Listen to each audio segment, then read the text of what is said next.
ಸುಮತಿ ಹಸಿಮೆಸಿಕಾಯಿ ತೊಗೊಂಬ ಅಂತ ಹೇಳಿದ್ನಲ್ಲ, ತಂದೆನಾ? ಅಯ್ಯ, ಹಸೆಕಾಯಿ ತೊಗೊಂಬ ಅಂದಿದ್ರಲ್ಲ ನೀವು. ಅತ್ತಿಯರ ನಾನು ಆಫೀಸಿಂದ ಹಂಗೆ ಬಂದ್ಬಿಟ್ಟೆ ರೀ. ಲಕ್ಷಣ ಆಗಿಲ್ರಿ ಅತ್ತಿಯರ, ನೀವು ಹೇಳಿದ್ರಿ.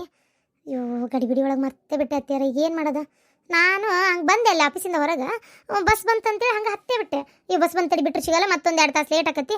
ಮನೆಗೆ ಹೋಗಿ ಯಾವಾಗ ಒಂಚೂರು ಕುಂತಂಗಲ್ಲ ನಿಂತಂಗಲ್ಲ, ಎದಿ ಮೇಲೆ ಕೆಲಸ ಅಂತೇಳಿ ಹಾಗೆ ಬಂದೇ ಬಿಟ್ಟು. ಅಯ್ಯೋ ಛೇ, ಏರ್ಲಿ ಬಿಡ, ಅದಕ್ಕೆ ಯಾಕಷ್ಟು ಬೇಜಾರು ಮಾಡ್ಕೊಂತಿ? ಹೋಲ್, ಏನೋ ನೆನಪಾಗಿಲ್ಲ ಅಂತಿ. ಸರಿ, ನೆನಪಾಗಿಲ್ಲ ಅಂತಿ, ಆಯ್ತು ಬಿಡುವ, ಹೋಲ್ ಹಂಗಾರೆ ನಡಿತೈತಿ. ಏನು ಮಾಡೋದು ಈಗ? ಹಸೆಕಾಯಿನ ಇಲ್ಲಲ್ಲ, ಒಣಕಾರನೂ ಅಗದಿ ಈಟೈತಿ. ಅದು ಅಡಿಗೆ ಸಾಲಲ್ಲೇನ. ಅದ್ರಾಗ ಒಣಕಾರ ಹಾಕಿ ಪಲಾವ್ ಮಾಡಿದ್ರೆ ಅವ ಸೇರಂಗಿಲ್ಲ. ಹಸೆಕಾರ ಹಾಕಿ ಮಾಡ್ರಿ ಅಂತಾನ. ಸಾರು ಮಾಡೇವಿ ಅಂದ್ರೆ ಸಾರಿಗೆ ಒಣಕಾರ ಇಲ್ಲ, ಸ್ವಲ್ಪ ಐತಿ ಅಗದಿ. ಹಸೆಕಾಯಿ ಆಗಿದ್ರೆ ಬೇಸಕ್ಕಿತ್ತು. ಹೌದನ್ರಿ ಅತ್ತೀರ? ಈಗ ಪುಟ್ಟ ಖಾರ ಇಲ್ಲಾಂದ್ರೆ ಅಡಿಗೆ ಮಾಡೋದು ಹೆಂಗ್ರಿ ಅತ್ತೀರ? ಹೋಲ್ಬಿಡ್ರಿ, ಇವತ್ತೊಂದಿನ ಖಾರ ಕಡಿಮೆ ತಿಂದ್ರೆ ಆತ್ ಮತ್ತೇನು ಮಾಡೋದು? ಹೌದಿಲ್ರಿ ಅತ್ತೀರ? ಮತ್ತೆ ಹಂಗಾರೆ ಪಲ್ಯಗಿಲ್ಲ ಮಾಡಕತ್ರ ಖಾರದ ಮೆಣಸಿಕಾಯಿನೂ ಇಲ್ಲ, ಒಣಕಾರನೂ ಇಲ್ಲ ಅಂತೀರಿ. ಸಜ್ಜಕ ಮಾಡಿಬಿಡ್ತೇನೆ ಒಟ್ಟು. ನನಗೂ ಯಾಕೆ ಇವತ್ತು ಭಾಳ ಬೇಸರನೂ ಆದಂಗೆ ಐತ್ರಿ ಅತ್ತೀರ. ಅಡುಗೆ ಮಾಡೋಕೆ ಯಾಕೆ ಮನಸ್ಸೇ ಇಲ್ಲ. ಸಜ್ಜಕ ಮಾಡ್ತೇನೆ, ಒಟ್ಟು ಬಿಸಿಯನ್ನು ಮಾಡಿಬಿಡ್ತೇನೆ. ಅದ್ರಾಗ ಎಲ್ಲ ಹಾಕಿ ಬಿರಂಜಿಗತ್ತೆ, ಸಾಕಷ್ಟು ಉಣ್ಣು ಮಕ್ಕಳು. ಆಯಿತು, ಹಂಗೆ ಮಾಡಿ. ನಿಮ್ಗೆ ಹೆಂಗೆ ಅನ್ಸುತ್ತಂಗೆ ಮಾಡವ. ನಾನೇನು ಇಟ್ಟು ತಿನ್ನಕ್ಕೆ ಯಾವ್ದಾದ್ರಿ ಏನು? ಹೌದಿಲ್ಲ, ಒಂದು ಚಪಾತಿ ಮಾಡಿದ್ರೆ 1 ಚಪಾತಿ ತಿಂತಿದ್ದೆ, ಇಲ್ಲ 1 ರೊಟ್ಟಿ ತಿಂತಿದ್ದೆ ಅಷ್ಟೇ. ಅದ್ರ ಬದಲು 1 ತಟ್ಟಕ್ಕೆ ಸಜ್ಜಕ ತಿಂದು ನಾನು ಉಂಡು ಆತಲ್ಲ. ಸುಮತಿ, ಸುಮತಿ, ಯಾಕ್ರಿ ಏನಾಯ್ತು? ಏನಾತ? ನಿಮ್ಮ ಅಣ್ಣ ಮಾಡಿರೋ ಕೆಲ್ಸಕ್ಕೆ ನನ್ನ ಮೈ ಬೆಂಕಿ ಹತ್ತಿ ಉರಿತೈತಿ. ಯಾಕ? ಎದ್ರ ಸಂಬಂಧ? ಏನಾಯ್ತು? ಬಾಯ್ ಬಿಡ್ರಲ್ಲ. ಯಾರಿಗೆ ನಿಮ್ಮ ಮನಸ್ಸಿನಾಗ ಇದ್ದಿದ್ದು ಗೊತ್ತಾಗತ್ತೇನ? ನಮ್ಮಣ್ಣ ಅಂತ ನಿಮ್ಮ ಮೈ ಬೆಂಕಿ ಹತ್ತಿ ಉರಿ ಅಂತದ್ದು ಏನು ಮಾಡಿದ್ನ ನನಗೆ ಗೊತ್ತಾಗೋಲ್ತು. ಇನ್ನೇನ್ ಮಾಡ್ಬೇಕು? ನಿಮ್ಮ ಅಣ್ಣ ಹೇಳ್ದಂಗ ಮಾಡ್ಲಾರ ತಪ್ಪನು ತಲೆ ಮ್ಯಾಗ ಹಾಕೊಂಡು ಒಪ್ಕೊಂಡು ಬಂದಿದ್ದಾತ. ಈಗ ಹಂಗಾರ ಹೆಸರಿಗೆ ಮಾಡ್ಕೊಡ್ತಾನಂಗಾರ ಹೊಸ ವರ್ಷಕ್ಕೆ ಆಗೇ ಹೋಗತ್ ಬಿಡ ಅಂತ ನಾನು ಅಂದ್ಕೊಂಡು ಇವತ್ತು ಫೋನ್ ಹಚ್ಚಿದೆ. ಯಾವಾಗ ಮಾಡ್ಕೊಡ್ತೀರಿ ಏನು ಎತ್ತ ಅಂತ ಕೇಳೋಣ ಅಂತೇಳಿ. ನಿಮ್ಮ ಅಣ್ಣ ಏನಂದ ಗೊತ್ತನ? ನನಗೆ ಇಲ್ಲೋಡಿಲ್ಲ, ನಾ ಈಗ ಏನಾರ ಹಿಂಗೆ ಅಂದ ಅಂತ ಹೇಳಿದ್ರೆ ನಿಮ್ಮ ಅಣ್ಣನ ಮೇಲೆ ನಿನಗೆ ಎಂತ ಸಿಟ್ಟು ಬರ್ತತೆ ಹೇಳ? ಯಾಕ್ರಿ ಅಂತದ ಏನಂಬಾರ್ದಂದ? ಫಸ್ಟು ರಿಜಿಸ್ಟ್ರೇಷನ್ ನೀವೇ ಮಾಡ್ಕೋಬೇಕು. ಹೆಂಗಿದ್ರು ನಿಮ್ಮ ಹೆಸರಿಗೆ ಖರೀದಿ ಹಾಕ್ಬೇಕಂದ್ರೆ ಅದರದ್ದು 1 ಎಕರೆ ಹೊಲ ಖರೀದಿ ಹಾಕೊಳಕ್ ಏನಿಲ್ಲ ಅಂದ್ರು 70,000 ರೂಪಾಯಿ ಬೇಕಂತೆ ಖರೀದಿ ಹಾಕೊಳಕ. 70,000 ಹತ್ತತ್ರ 1 ಲಕ್ಷನೇ ಅಂದ ನಿಮ್ಮ ಅಣ್ಣ. ಅದು ಇನ್ನೂ ಅಲ್ಲಿ ಹೋಗಿ ಲೆಕ್ಕ ಮಾಡಿದ್ರೆ ಗೊತ್ತಾಕತಿ. ಬರೀ ಅಂದಾಜು ಹೇಳತ್ತೀನಿ ನಾನು. ಅದು 30 ಲಕ್ಷ ರೂಪಾಯಿ 25 ಲಕ್ಷ ಮಟ್ಟ ಹೊಲ ಇರ್ತೈತಿ. ಮತ್ತು ಅದ್ರ ಗೌರ್ಮೆಂಟ್ ವ್ಯಾಲ್ಯೂ ಪ್ರಕಾರ ಅದು ಎಷ್ಟಾಕೈತೆ ಅಷ್ಟು ಕೇಳ್ಕೊಡ್ಬೇಕಾಕತಿ. ಯಾವುದಕ್ಕೂ 1 ಲಕ್ಷ ರೆಡಿ ಮಾಡ್ಕೋರಿ ಅಂತ ಹೇಳಿದ. ಇಷ್ಟೇ ಹೇಳಿದ್ರೆ ನಂಗೆ ಬೇಜಾರು ಹಾಕಿದ್ದಿಲ್ಲ. ಆಯ್ತು ಬಿಡು, ಹೆಂಗಾರ ಒಂದು ಜೋಡಿಸಿ ತಗೊಂಡೇ ಬಿಡ್ಬೋದು ಅನ್ಕೊಂಡಿದ್ದೆ. ಆದರೆ ವಾಪಸ್ ಏನು ಹೇಳ್ತಾ ಗೊತ್ತಾ ನಿಮ್ಮಣ್ಣ? 3 ಲಕ್ಷ ರೂಪಾಯಿ ಮೊನ್ನೆ ಏನು ಸಾಲ ಮಾಡಿ ನಮ್ಮವ್ವ ನಿನಗೆ ಕೊಟ್ಟಿದ್ಲಲ್ಲ, ಆ 3 ಲಕ್ಷ ರೂಪಾಯಿ ನಾ ಕೊಟ್ಟು ಸಾಲ ಹರದೇನಿ. ಆ 3 ಲಕ್ಷ ರೂಪಾಯಿ ನೀನು ನನಗೆ ವಾಪಸ್ ಕೊಡು, ಅಂದ್ರೆ ನಾವು ಹೊಲ ಖರೀದಿ ಕೊಡ್ತೀನಿ ಅಂತ ಅದಾನ. ಈಗ ಮತ್ತೆ ಸಿಟ್ಟು ಬರಂಗಿಲ್ಲ ಈಗ? ಹೌದಾ? ಹೌದು. ನೀವು ಯಾಕೆ ಫೋನ್ ಹಚ್ಚಕ್ಕೆ ಹೋದ್ರಿ? ಅಯ್ಯ, ಏನಾಯ್ತು? ಫೋನ್ ಹಚ್ಚಿದ್ರಿ ಈಗ? ನಿನಗೆ ಬರ್ಬೇಕಾಗಿದ್ದಲ್ಲ ಅದು? ಅಲ್ಲ ರೀ, ನನಗೆ ಬರ್ಬೇಕಾಗಿದ್ದು ನಿಜ ಒಪ್ಕೊಂತೀನಿ. ಆದ್ರೆ ಅದು ನೀವು ಯಾಕೆ ಕೇಳಕ್ಕೆ ಹೋದ್ರಿ? ಇಲ್ಲೇ ಮಿಸ್ಟೇಕ್ ಆಗಿದ್ದು ಅಲ್ರಿ. ನಂದು ನಮ್ಮ ಅಣ್ಣಂದು ಯಾವಾರ ನಾವು ಬಗ್ಗೆ ಹರಿಸ್ತಿದ್ವಪ್ಪ. ಈಗ ನಾ ಹಚ್ಚಿದ್ದೆ ಅಂದ್ರೆ ಅವ್ನು 3 ಲಕ್ಷ ಕೇಳ್ತಿದ್ನನ್ರಿ? ಕೇಳ್ತಿದ್ದಿಲ್ಲ. ಯಾಕೆ ನಮ್ಮನ್ನೆಲ್ಲ ಕೇಳಿದಾಗ 3 ಲಕ್ಷ ರೂಪಾಯಿ ಸುದ್ದಿ ತೆಗೆದು ನಾನು ಕೇಳ್ತಿದ್ದಿಲ್ಲ. ನೀವು ಈಗ ಹೋಗಿ ಹೋಗಿ ಫೋನ್ ಹಚ್ಚಿರಿ. ಮೊದಲೇ ನಿಮ್ಮ ಮೇಲೆ ಸಿಟ್ಟು ಬಂದೈತೆ ಅವನಿಗೆ. ಮತ್ತೆ ಅಂದಾನವ, ಯಾರು ನಿಮಗೆ ಫೋನ್ ಹಚ್ಚಂದ್ರೆ? ಸುಮ್ಮನಿರ್ರಿ, ನನಗೆ ಹೇಳಿದ್ರೆ ಹಾಕಿದ್ದಿಲ್ಲನ? ಯಾಕೆ ನಾನೇನು ನನ್ನ ತಲೆಯಾಗ ಬುದ್ದಿಲ್ಲನ? ಹಚ್ಚಿ ಕೇಳಿದ್ದೆ ನಾನು. ಆಯ್ತು ಮಾಡ್ತೀನಿ ಅಂತಲೂ ಅಂದಿದ್ದ. ಈಗ 3 ಲಕ್ಷ ರೂಪಾಯಿ ಕೇಳ್ತಾದನಂತೆ. ರಿಜಿಸ್ಟ್ರೇಷನ್ಗೆ 1 ಲಕ್ಷ, 4 ಲಕ್ಷ ರೂಪಾಯಿ ಹೆಚ್ಚು ಕಮ್ಮಿ. ಅದಿನ್ನೂ ಗೌರ್ಮೆಂಟ್ ವ್ಯಾಲ್ಯೂ ಅಲ್ಲಿ ಎಷ್ಟಾಕೈತೆ ಗೊತ್ತಿಲ್ಲ. ಹಾಗೆ ಅದೆಲ್ಲ ಎಲ್ಲಿಂದ ತಯಾರು ಮಾಡ್ತೀರಿ ಈಗ ರೊಕ್ಕ? ನೀವು ಸಜ್ಜಂಗೆ ಮಾಡ್ತೀರಿ. ಈಗ ನಾವು ಹೋಗಿ ಬೇಡಪ್ಪ 3 ಲಕ್ಷ ರೂಪಾಯಿ ಕೇಳಬೇಡ ನೀನು ಅಂತಂದ್ರೆ ಬಿಡ್ತಾನ? ಬಿಡಲ್ಲವ. ಇದು ಮೋಸ ಅಲ್ಲನ್ಲೇ? ಇದು ಮೋಸ ಅಂತ ನಿಮಗೆ ಅನ್ಸಿದ್ರೆ ಪಾಪ ಅವನಿಗೆ ಅನ್ನಿಸ್ಬೇಕಲ್ರಿ. ಅವ ಕೊಟ್ಟಿದ್ದು 3 ಲಕ್ಷ ರೂಪಾಯಿ ನ್ಯಾಯವಾಗಿ ಕೇಳ್ತಾ ಅದನ. ಆದ್ರೆ ಅದು ನಾನು ಹಚ್ಚಿದ್ರೆ ಕೇಳ್ತಿದ್ದಿಲ್ಲ, ಬಟ್ ನೀವು ಹಚ್ಚಿದ್ದಕ್ಕೆ ಕೇಳ್ತಾ ಅದನವ. ನಿಮಗೆ ಯಾಕೆ ಬೇಕಿತ್ತು ಅಂತೀನಿ ನಾನು. ಅಲ್ಲ ರೀ, ಅದು ಹೆಂಡತಿ ಆಸ್ತಿ. ನೀವು ಅಷ್ಟು ಕೇಳಕ್ಕೆ ಒಂದೇದ್ದು ನಿಮ್ಗೆ ಒಂಥರ ಮುಜುಗರ ಅನ್ನಿಸ್ಲಿಲ್ಲ? ಅದು ಹೆಂಗೆ ಕೇಳಿದ್ರಿ ನೀವು? ಅಯ್ಯೋ ದೇವ್ರೆ, ನನಗೆ 1 ಎಕರೆ ಹೊಲ ಕೊಡೋಣಂದ್ರೆ ಒಂದು ಅರ್ಥ. ನಾನು ಎಂತಿದ್ದು ನೀವು ಕೊಡೋ ಅಂದ್ರೆ ಅವ್ನಿಗೆ ಸಿಟ್ಟು ಬಂದೈತಿ ಒಂದೇದ್ದು. ಈಗ ಏನು ಮಾಡೋದು ನೋಡ್ರಿ? 3 ಲಕ್ಷ ರೂಪಾಯಿ ಅಂತ ಎಲ್ಲಿದ್ದು ಕೊಡ್ತೀರಿ? ಹೌದು ಬಿಡ, ಹಲ್ಕಟ್ಬೇಡ. ನಿನಗೆ ಯಾರು ಫೋನ್ ಹಚ್ಚಂದ್ರೆ? ಆಕೆ ಸೂಕ್ಷ್ಮಾಗೆಲ್ಲ ಯಾವಾರ ಬಗ್ಗೆ ಹರ್ಸಕತ್ತಿದ್ದಿಲ್ಲನ? ಕೇಳಂತ ಕೊಡ್ತೇನೆ ಅಂದಾರಂತ. ಮತ್ತೆ ನಿನಗೆ ಯಾವ ಹುಚ್ಚಿನಿಲ್ಲಾರ್ದ ಪುರ್ಸತ್ತಿಲ್ಲ ಹೋಗಿ ಫೋನ್ ಹಚ್ಚಂದ್ರೆ ತನ್ನ ಮುಖ ಕೆಟ್ಕೊಂಡಿದ್ದಿದ್ರೆ ಅಕ್ಕಿತ್ತಿಲ್ಲ ನಿಂದು ಉರ್ಬಾಡೆ. ಫೋನ್ ಹಚ್ಚಕ್ಕೆ ಹೋಗ್ಯಾನ? ಆಸೆ ಆಗದಲ್ಲ ನಿನಗೆ ಹೆಂಡತಿ ಆಸ್ತಿ ಕೇಳಕ್ಕೆ? ಅದನ್ನ ಕೇಳಿ ಮತ್ತೆ ಅದಕ್ಕೆ ಹೆಟ್ಟು ಕಳ್ಸ್ಯಾನ 3 ಲಕ್ಷ ರೂಪಾಯಿ ಕೊಡು ಅಂತೇಳಿ. ಈಗ ಬಿಡಂದ್ರೆ ಬಿಡ್ತಾನ? ಎಲ್ಲಿದ್ದು ಕೊಡ್ತೀನಿ ನೋಡಿ 3 ಲಕ್ಷ ರೂಪಾಯಿ? ಇದು ಯಾಕ ಭಾಳ ಅತಿ ಆತವ ಇದು. ಅಲ್ಲ, ನೀನು ನಿಮ್ಮ ಅಣ್ಣನ ಪರನೇ ಮಾತಾಡ್ತೀಯಲ್ಲ. ನನ್ನ ಹೆಂಡತಿ ಬರ್ಬೇಕಾಗಿತ್ತು, ಒಪ್ಕೊಂಡಿದ್ದು, ನಾನು ಕೇಳಿದೆ ಅಷ್ಟೇ. ಅದಕ್ಕೆ ಅವಂಗೆ ಹೇಳ್ಬೇಕಿತ್ತ? ಈಗ ಏನು ಮಾಡೋದು? ಈಗ 3 ಲಕ್ಷ ರೂಪಾಯಿ ಇಲ್ಲ ಅಂತ ಹೇಳಿ ನೀನು. ನಾನು ಏನು ಮಾಡ್ಲಪ್ಪ?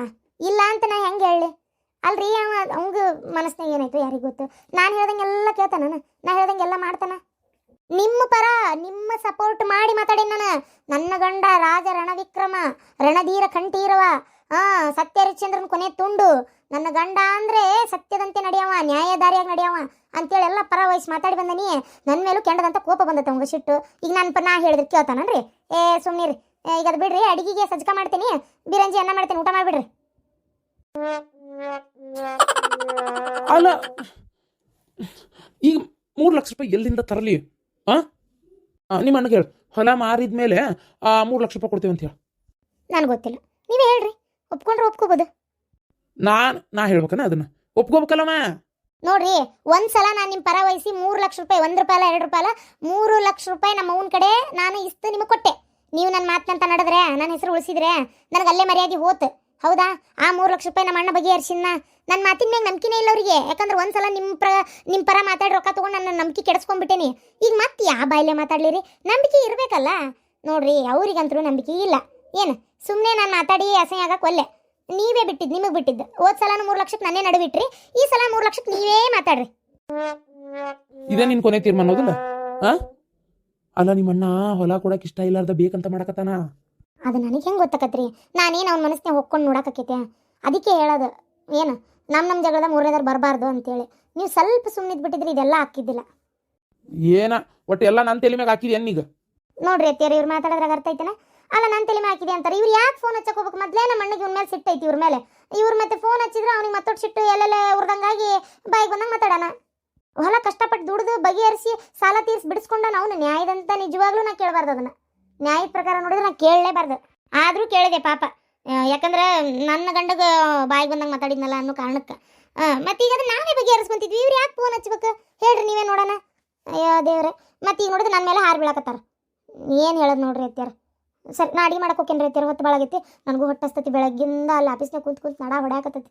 ಅತ್ಯಾರ ಸಿಟ್ಟು ಮಾಡ್ಕೋಬೇಡ್ರಿ. ಇವತ್ತು ಖಾರ ಕಡಿಮೆ ಹಾಕಿ ಅಡಿಗೆ ಮಾಡಕತ್ತೇನೆ. ಯಾಕಂದ್ರೆ ಕಾರಿಲ್ಲ ಏನು. ಕಡಿಮೆ ಕತ್ತಾನ ನನ್ನಂತಲೇ ಹೇಳ್ತಾರೆ. ನನಗೆ ಗೊತ್ತಿಲ್ಲ ನಿನಗೆ ಬುದ್ಧಿ ಕಲ್ಸೋದು. ನಿನ್ನ ಮಾತಿನಾಗ ನೀನು ಸಿಗಿಸ್ತೇನೆ ನೋಡ್ತೀರ. ಮಾತು ಎತ್ತಿದ್ರೆ ಮನೆ ಬಿಟ್ಟು ಹೋಗಿದ್ದೆ, ಮನೆ ಬಿಟ್ಟು ಹೋಗಲ್ಲ, ಇಲ್ಲೇ ಇದ್ದೆ ನೀನು ಬುದ್ಧಿ ಕಲಿಸ್ತೀನಿ. ನಾಚಿಗೆಟ್ಟು ಗಂಡ. ದುಡುಕಿದಿಲ್ಲ ಕುಂದ್ರೀಗ ಮಂಗ್ಯಾನ್ ಗತಿ. ನಿನ್ ಮಾತು ಕೇಳಿ ದೊಡ್ಡ ತಪ್ಪು ಮಾಡಿದೆ ನಾನು. ಏನ್ ಅಕ್ಕಿ ಮಾತು ಕೇಳಿ ನೀನ್ ದೊಡ್ಡ ತಪ್ಪು ಮಾಡಿದ್ದೆ? ಅದೇನಾಯ್ತು ಗೊತ್ತಾ ಶಾಂತ, ದಿಸ್ ಇಸ್ ಟೂ ಮಚ್.